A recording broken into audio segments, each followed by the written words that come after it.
What is up, Lorcana Goons? We're here live today, and I'm Kevin. This is Bag. We're in my room today. We got a top 8 from the Game Castle Double Box Tournament. What do you think, Bag? We got a nice top 8 this time, a diverse top 8, a very diverse type 8. I was making a chart, it took forever because there's so many different decks, but you know what? It looks nice and it looks like a good meta to be playing in because you can play a little bit of everything. Yeah, it looks like Ruby Amethyst is no longer the best deck, right? Like it was dominating all like the early tournaments, and now there's just variety in this one. So let's go ahead and get into it. But first, I do want to give a quick shout out to the Illumineers. If you don't know their YouTube channel, check them out. Follow them on Twitter. They tagged us in the tournament. They actually played the tournament and ended in top four. A couple facts: they split top four, so we're gonna go from fifth to eighth place, and then we're gonna go through one through fourth place. So there was a top eight playout, and then they split top four. So this is the fourth. This is an end top eight. This is going to be an Amber Steel mid-range deck. Clearly playing You Have Forgotten Me, playing four copies of Eric and Hook. I like the two Kronk and the two Cerberus. Remember we were talking about it in the last video about Kronk is the goo. They were like, I don't know which one it is. I'm gonna use two of each and see which one's better. Clearly, it could be the Kronk just because it does clear the Moana and a lot of other, maybe even the Maleficent 3/6. They're both really good cards in my opinion. Regardless, I think that you need something in that type of mid-range deck to clear big bodies, and you would just kind of keep that pressure on board. We got four Hans there, and then obviously there's no Rockstar Stitch in this build, but because he's only playing the one ink and the two ink for Eric, everything else is pretty high. Only thing I would change from this deck personally is Hans. I'm not really a fan of the Steel Hans for whatever reason. Personally, I don't think it does a lot. It doesn't stay on board long enough for that ping to do a lot for me personally. But other than that, I like the deck a lot, and I would try this deck out if I was if I was looking to play Amber Steel's very good list. Does look really consistent as well. The only uninkable we are playing is that Grab Your Sword. Yeah, I have seen some people play Cinderella instead, in that kind of type of deck, but Hans is a great alternative. And then we have everybody's favorite, the Boom Goon deck. We have a Ruby Amethyst, but this is featuring the wardrobe again. When do we get into a wardrobe meta? When did that happen? The apple in there because we're really trying to stay away from those princesses. Those princesses are giving us a lot of trouble, so we got to feed them an apple here and there just to calm them down. But I like the list. We're obviously playing a lot of items. Ruby Amethyst is becoming the item deck.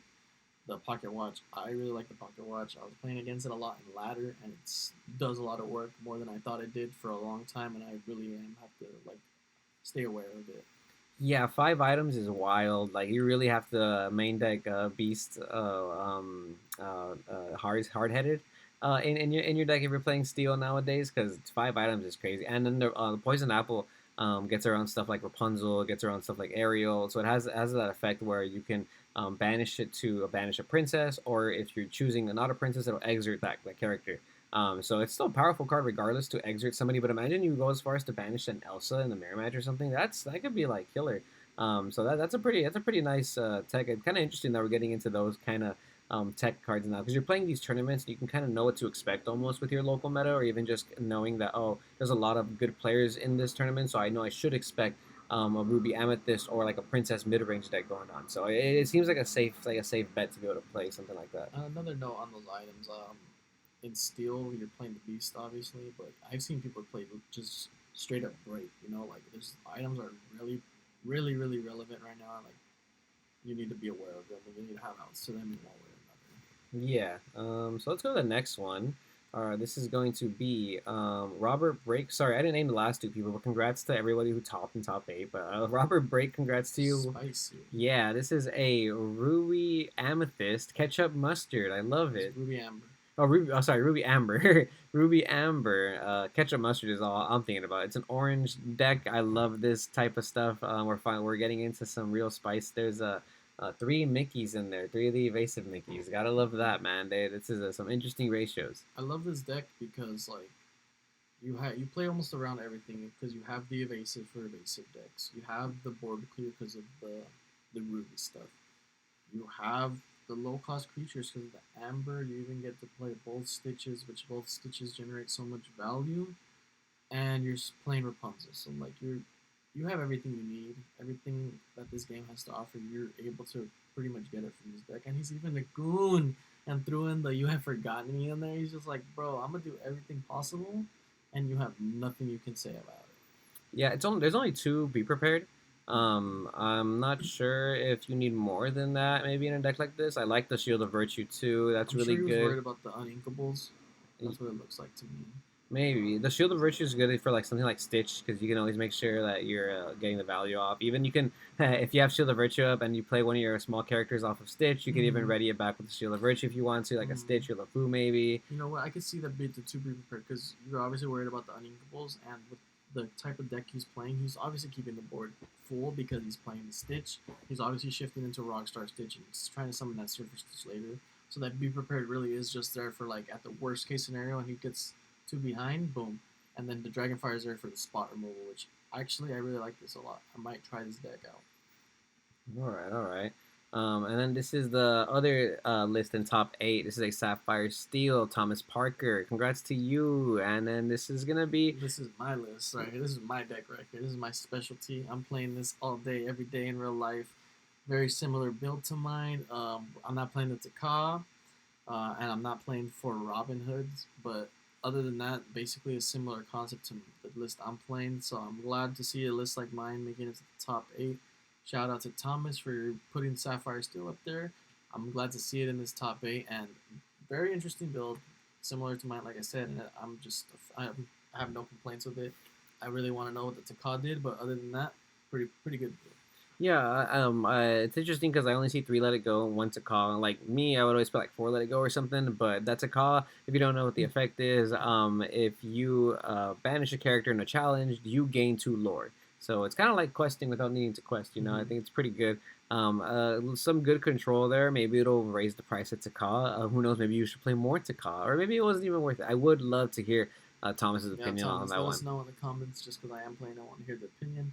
Personally, I played the 3 Hades 4 Let It Go just because the Let It Go is an inkable. You are going to be able to play it earlier because you're playing Little Tink with the Big Tink, so turn 4 possibly has a Let It Go option, whereas the Hades uninkable, not doing anything till turn 7 guaranteed, and only way to get out of your hand is going to be with that Fishbone Quill, and you're also playing a lot of other uninkables with the Whole New World, and you're with the Beastmare, which kind of interfere with each other, but other than that, it's pretty good. Still good. Yeah, the only ramp you have in the deck is Belle and Mickey, but it seems like all you need nowadays. So yeah, congrats Other to ones you. are kind of slow. Congrats to you. Let's check out the top 4 now. Top 4 starting off with Liam Cosma, the head Illuminateer himself. He runs the Twitter. He owns the Illuminateer's channel. Congrats to you, man, with the with the Emerald Amethyst build. And this is a very budget-friendly deck as well. So if you're looking to like enter some local tournaments, this is one of the decks I think you should look into if you're still trying to get into the game and you're not really sure what to play, but you want to play right now. Definitely worth it. Solid list. Like definitely playing the Peter Pan in there. A lot of people don't, but I like that Peter Pan. The stats aren't the best, but it's another evasive to throw down in there. Kind of get that early lore in. I'm a fan of it. Other than that, pretty similar list to the other ones we've seen. You're playing the Olaf or the what is that Megara? So Yeah, you boost it up. 3-3 this time though. I like it. I like it. I can see the use in it. It's not a very like, at least in my experience, it's not a very like relevant play you're doing often, but it's nice to do like have the options because there's so much else to do like in the deck, and you have the Rafiki turn 3 as well. You know, you have Cheshire Cat. There's a lot of turn 3 options, so yeah. I like the deck. Yeah, I like the ratios he went with too. I know this dude plays a lot. He's very invested in the community, so he obviously knows like what is like better to like keep at 4, and then what is it better to keep at 3 and 2. You know, like the Hans, the 3-drop Hans, it's going up to $10 for a reason. So it's a really powerful card. So again, congrats to you.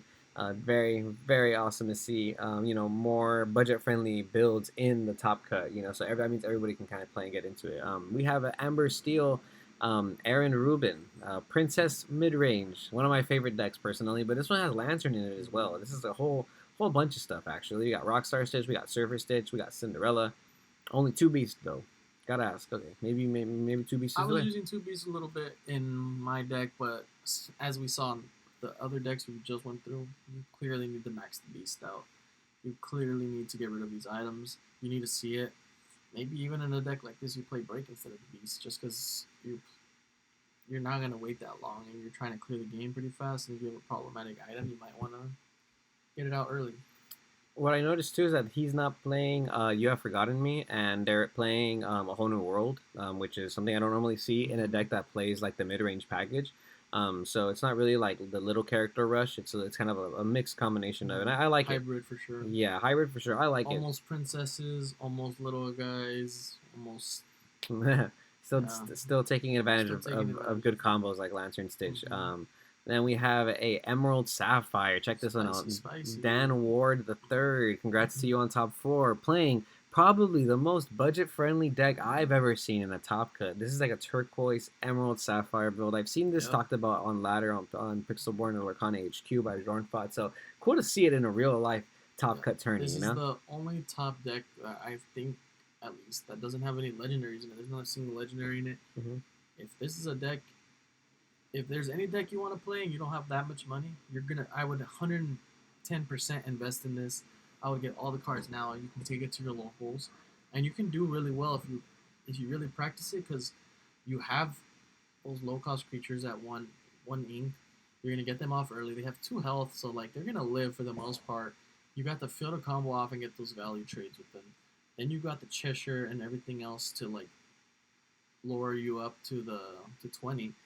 And then in the meantime, once you start building that board, if you set it up properly, you get Aurora down. The only way to out a lot of your characters is by attacking at that point, because they're gonna have to either clear your Aurora first, waste the whole turn clearing it in order to get good value. If not, they're just gonna have to hit your character, and they're gonna lose a card, lose their creature.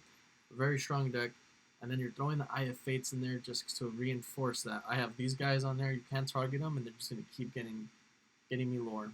I have Fates is crazy. I've said it before. It's like a character that you can't get rid of unless you play Beast or Break. You know, it's a very underrated card sometimes in a deck like this, where you're already having trouble removing their characters fast enough, or even wanting to challenge their characters like Mad Hatter or something. So yeah, Eye of the Fates, kind of wild, man. Congrats to you on this top four down award. Love to see it. Love to see the budget decks make it up there. You know, showing us all how to do it. And then we have our last one, Hal Brady. This is a Sapphire Amber deck. We got everything from Hades to You Have Forgotten Me, The Surfer Eye of Stitch, Fates. Eye of Fates again. There we go. In the well, two decks with Eye of Fates in the top four. Love to see. I'm telling you, that card is nuts. Fan of this one.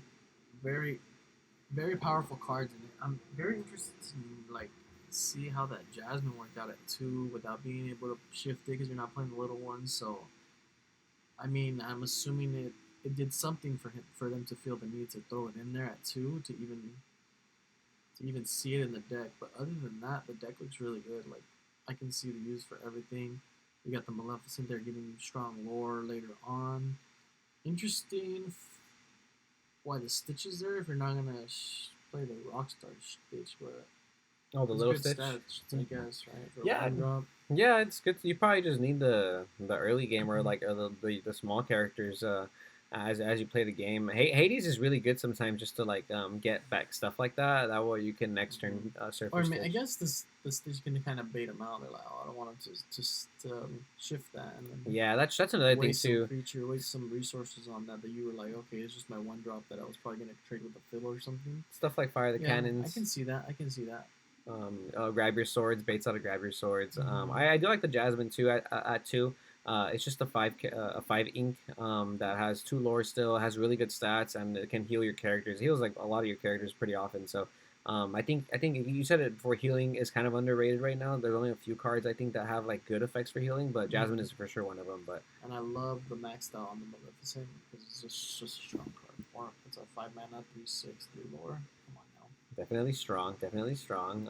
But yeah, man, that was the top 8 deck list right here. Once again, thanks to Illuminators for tagging us. A shout out to you for making it in the top 4. That is really awesome. Go watch their videos. They do a lot of videos ranging from fun content to even like meta relevant content every now and then. And clearly they know what they're doing. So go check out their channel. And if you like this content, make sure you're liking, commenting, and subscribing to Lorcana Goons. And we're going to be posting all this information all the time on Facebook, YouTube, Instagram. So keep a lookout for that, right, Bag? Yep. Also, comment down below. Let us know which one of the top 8 decks is your favorite. Which one of the top 8 decks you want to continue being in top 8 that it's just gets your interest the most. Because for me personally, right now, that Sapphire Emerald, I want to keep seeing that. That's a very nice list. It's a very different, and it's very cheap, no legendaries, very budget, and I like to see that the game could be more accessible to people. All right. Shout out Lorcana Goons. You goons have a good week. We'll see you later.